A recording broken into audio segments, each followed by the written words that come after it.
A young mother's attempt to escape a controlling marriage ends in a chilling betrayal by those she once trusted. Today we uncover the tragic and heartbreaking case of Summer Inman, a story of love turned deadly. Welcome back to Chilling Fireside Stories, where we delve into the darkest corners of true crime. Before we begin, I must warn you, today's story contains unsettling details about a tragic and heartbreaking case. Viewer discretion is strongly advised. Now grab a blanket, settle in by the fire, and let's explore the case of Summer Inman, a story that will leave you shocked and heartbroken. Summer Cook was born on December 31, 1985, in Logan, Ohio. She grew up in a large, religious family and spent a lot of time at the local church, where her family was well known. Summer was outgoing and friendly, easily making friends. She was involved in ballet, jazz band, and theater performances during her school years. In high school, she met William through their church. They lived on the same street but didn't know each other well. Their relationship began when they met at a picnic at Faith Tabernacle Church near Nelsonville and eventually married in 2004 when Summer was 18 and William was 19. Initially, Summer found William to be nice, polite, and caring, and his family seemed perfect to her.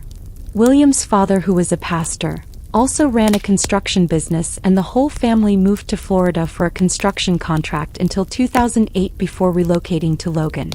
Over the years, they had 3 children, 2 daughters and a son, and settled near William's parents, who helped them with the kids. However, over time, Summer began to feel that William and his family were very controlling. She eventually filed for divorce in June 2010. Summer got custody of the kids and moved back in with her parents, and since her parents lived nearby, William and his family could still see the children regularly. By the spring of 2011, 25-year-old Summer dedicated almost all her time to raising her 3 young children and worked part-time as a cleaner at a local bank. Despite her busy life, Summer had plans for the future. She wanted to go to college and find a better-paying job. Around this time, she began dating Adam, a handyman.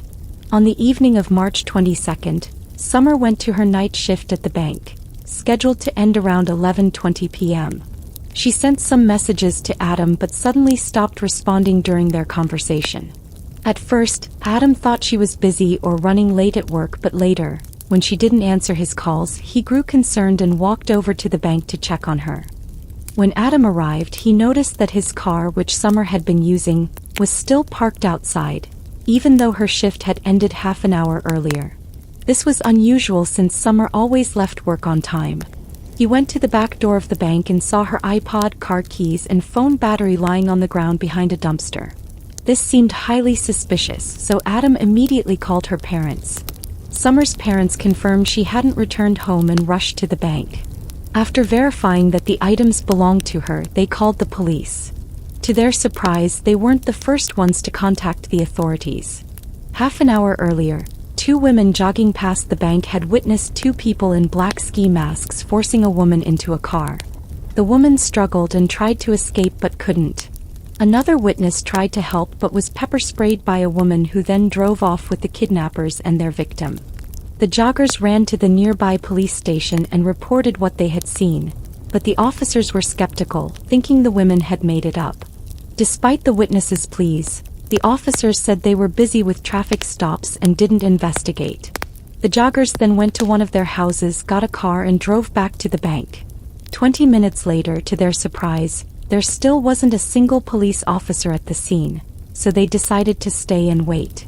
The officers didn't arrive until nearly an hour later and showed little urgency, as if nothing serious had happened. When the husband of one of the women started losing his patience and demanded that they do their job, the police responded with hostility and acted aggressively. Eventually, the officers took action and determined that the woman who had likely been abducted was Summer. Witnesses also provided a description of the vehicle, a white sedan, that the kidnappers had used to flee the scene. The police issued an alert for the car and then went to talk to Summer's relatives to see if they had any idea who might have wanted to hurt her. Summer's parents told investigators that her relationship with her ex-husband, William, had been rocky for years. Even after the divorce, Summer had told them that William's behavior took a drastic turn right after they got married. He saw himself as deeply religious and demanded complete obedience from her. He controlled who she could talk to and spend time with, expected dinner on the table when he got home, and insisted the house be spotless. He wouldn't let her go to bed without his permission. On top of this, William wanted to take a second wife, believing it was acceptable from a religious standpoint, and openly shared his plans with Summer. He browsed websites specifically for women interested in such relationships and was actively searching for someone. At the same time, he told Summer she needed to give him 9 more children on top of the 3 they already had. William became increasingly aggressive, not letting Summer leave the house without him, taking away her keys and phone, and trying to control her every move. Eventually, she had enough and decided to file for divorce. William and his parents were furious about her decision. He tried to gain full custody of their kids and threatened Summer, saying he'd harm her if she took them away from him. Things got worse when William found out that Summer was seeing someone new. Adam previously was employed by Inman's and he briefly stayed on the ranch with them. During his stay, Adam developed an interest in Summer and allegedly pursued her. Despite her reluctance as a mother of 3, they started a relationship shortly after. As William already knew Adam, one day he came across a photo on Adam's Facebook page of him with Summer and the kids. This set him off and he started threatening her again and kept fighting for custody in court. His threats backfired and the judge sided with Summer, giving her full custody of the kids. William's parents weren't ready to let it go either. They tried to discredit Adam by flooding the police with false claims that he was mistreating the kids. Investigators couldn't find any evidence to support these accusations, but William's parents kept pushing, desperate to regain custody of their grandchildren. Digging deeper, the police uncovered something else.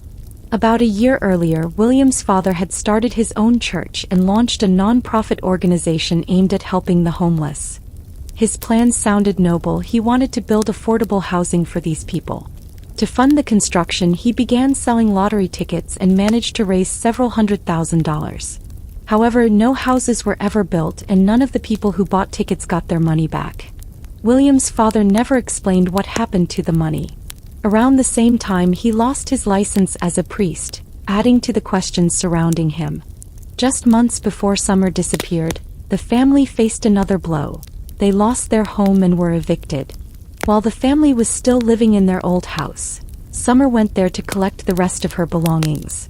She brought Adam along to help load everything into her car and asked the police to send an officer, worried about how her ex-husband's family might react. Her concerns were justified. William's father immediately became aggressive, demanding that Adam stay off his property. Even with a police officer present, he threatened to shoot and beat Adam. When the officer stepped in to calm things down, William's father lost it and even tried to tackle the officer. He was arrested and later given a suspended sentence. Investigators also uncovered unsettling details about William's parents. After William was born, his mother couldn't have more children, which was devastating for her. She became so attached to her grandchildren that she treated them like her own kids. She even told people that if anything ever happened to William and Summer, she'd take full custody of the children. Summer's parents gave investigators her personal journal, and its contents were heartbreaking. She wrote about how William controlled every part of her life and how his behavior had become more and more aggressive. Summer described feeling like a prisoner in her own home, unable to do anything without William's approval.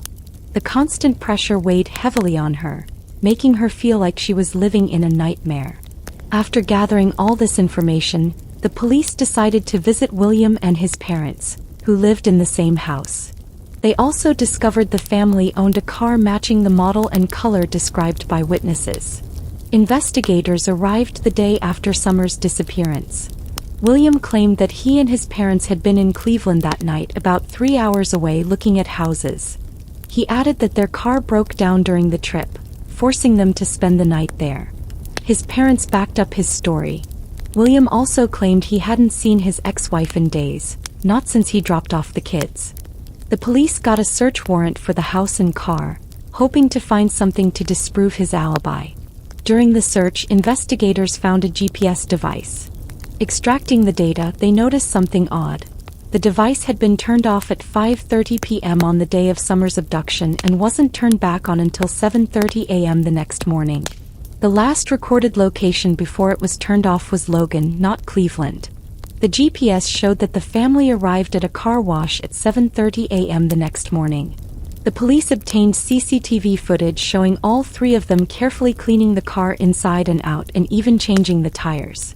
By the time investigators pieced everything together, 8 days had passed. They continued searching for Summer around the city and nearby areas, interviewing people and following up on leads, but nothing seemed to bring them closer to finding her. Once investigators confirmed that William and his parents had lied about their alibi, they brought all three in for questioning. William and his father denied any involvement in Summer's disappearance, so detectives focused on his mother. To their surprise, she confessed almost immediately, claiming Summer was already dead and providing details about what had happened. According to her, the family was furious about the court's decision to grant Summer full custody of the children. They had been trying to convince her to let them spend more time with the kids, but after William's threats and increasingly aggressive behavior, Summer was too scared to leave her children with them for long. The family came up with a plan to scare Summer into reconsidering the custody arrangement. They decided to abduct and intimidate her, then force her to agree to their terms before letting her go. But things went horribly wrong. After William and his father forced her into the car using a stun gun, William tied her hands with plastic zip ties and placed another one around her neck. When they realized she was struggling to breathe, they tried to remove it but didn't have a knife to cut it off. As a result, Summer died and the family knew they had to get rid of her body. They drove to a nearby town where William's parents regularly attended church. Near the church was a large underground septic tank, which they thought would be the perfect hiding spot. They placed her body inside and drove away. Although the mother insisted they never planned to kill Summer, her story seemed questionable, given William's repeated threats and his father's aggressive behavior. Investigators suspected that murder might have been their plan from the start. Police went to the church and discovered Summer's body inside the septic tank. Medical examiners confirmed that the cause of death aligned with the mother's account, and all three family members were arrested and charged with murder. For Summer's family, the entire ordeal was devastating. Not only had her three children lost their mother, but the police's delayed response raised serious questions and outrage. The police were alerted to the abduction just minutes after it happened, yet they failed to act for over an hour. Medical experts later confirmed that Summer died about 45 minutes after being kidnapped, suggesting there was enough time to save her. The police could have immediately begun looking for the vehicle based on the detailed witness descriptions. Considering the abduction happened in the evening in a small town with almost no traffic, investigators might have had a chance to intercept William and his parents. Instead, the police justified their delay by saying most of their officers were tied up with other tasks. The public was further angered by the fact that the police station was just a few hundred yards from the bank where the abduction took place. It would have taken just minutes to get there on foot, yet despite the witnesses, no one came to Summer's aid. Another troubling part of the case was the plea deal offered to William's mother. In exchange for confessing and revealing Summer's body's location, she received a much lighter sentence. She also testified in court, sticking to her story, and was sentenced to just 15 years in prison, meaning she could be out in a few years. William and his father were both sentenced to life in prison. Since Summer's death, her children have been living with her parents. For the first 6 months after the murder, they struggled with how to break the devastating news to the kids that they would never see their mom or dad again. The children kept asking when they would see their mom and paternal grandparents. Summer's parents realized they couldn't keep the truth hidden forever. With the help of a child psychologist, they gradually explained what had happened. They feared their oldest son might hear the truth from his classmates, as the story had become well known throughout Logan. Occasionally, strangers would approach the children on the street to express their condolences. This even led Summer's parents to consider changing the children's last names to shield them from being forever linked to the tragedy. As of today, Summer's children have grown up and the family stays out of the public eye. William's mother is set to be released in 2028. It is unclear whether she will be legally banned from contacting her grandchildren, but given everything known about this case, it's a point of concern. Summer's story is a heartbreaking reminder of the dangers of domestic violence and control. If you or someone you know is in an unsafe relationship, you can find all the necessary links and point of contact I'll leave in the description below. Also, here are some important safety tips. Always have a safety plan. Secure important documents and establish a safe place to go. Don't hesitate to reach out to trusted friends, family, or local domestic violence organizations for support. If you feel unsafe, act immediately. Your intuition is often right. Use technology wisely. Safety apps help you stay connected and alert loved ones in case of emergencies. You can find my favorite app and the link in the description. You can always visit the National Domestic Violence website if necessary. Thank you for joining me in remembering Summer Inman. Her story reminds us of the importance of standing against domestic violence and protecting those at risk. If this story resonated with you, please like, subscribe, and share to spread awareness. Until next time, stay safe, stay aware, and take care of yourselves and your loved ones.